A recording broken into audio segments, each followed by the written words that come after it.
floating and stinging as it explores the boxing icon's life inside the ring and out. Muhammad Ali is another epic Burns produced dive into the life of an influential 20th century figure, coming on the heels of Hemingway.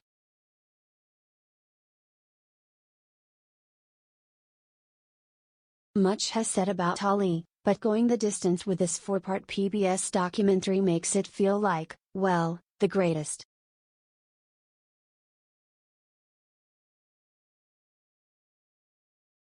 Coming shortly after Netflix Blood Brothers, Malcolm X and Muhammad Ali, and 2 years after HBO's What's My Name / Muhammad Ali, the heart of this production comes in the attention to detail, from providing brief biographies of Ali's key opponents to examining the rise of the Nation of Islam, which the boxer controversially joined after winning the title as Cassius Clay in 1964, having just turned 22.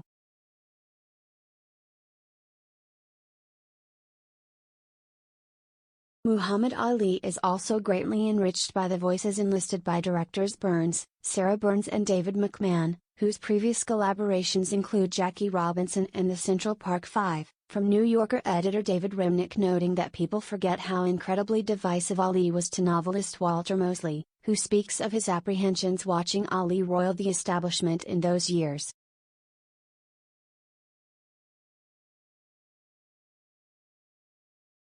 As Mosley puts it, he was a spark, and I was standing in a field of gasoline. The documentary deftly balances Ali's biography and complicated personal life with his extraordinary gifts as a boxer, combining stunning hand and foot speed for a heavyweight with an ability to take a punch that would eventually become a liability, given the enormous toll that all those blows took on him.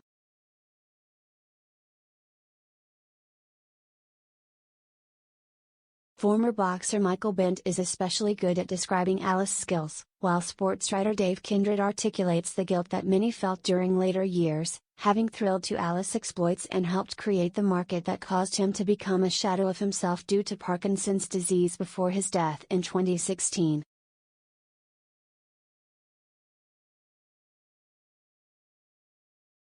Muhammad Ali stands over Sonny Liston after dropping Liston with a short hard right on May 25, 1965.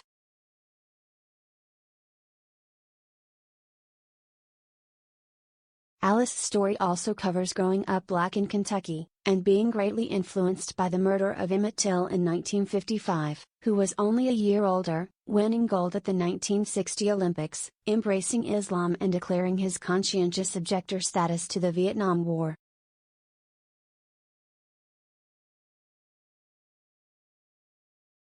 That last decision not only triggered a backlash but interrupted his career at his apex, followed by regaining the championship multiple times, including his memorable fights with Joe Frazier.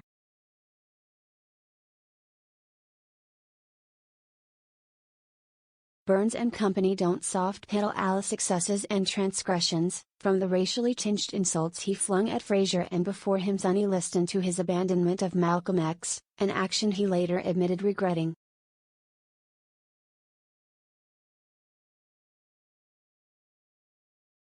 Yet there is also the Ali who dashed with reporters, generously gave away money to strangers and spouted poetry as he boasted about his talents, claiming to have adopted that tactic after watching the wrestler Gorgeous George.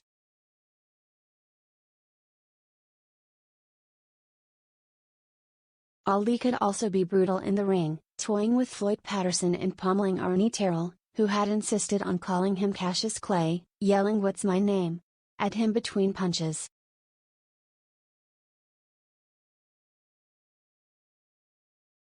The documentary is filled with those kind of details, such as Ali having lost to Ken Norton after not training seriously, and spending hours before the fight in bed with two women.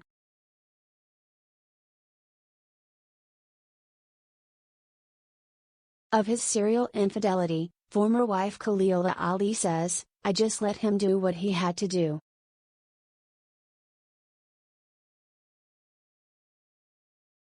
Even at more than 7 hours, Muhammad Ali doesn't contain much appreciable fat, a testament to what a larger-than-life figure Ali was and the imprint he left on sports, politics and culture.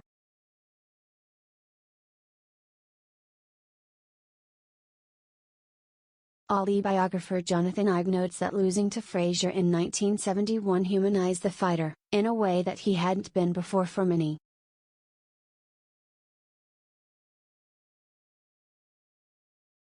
This is when Ali really becomes popular in America, he says. Burns has captured that humanity as well as the greatness, in a way that rumbles with the sheer scope of Ali's legacy and impressively comes out on top.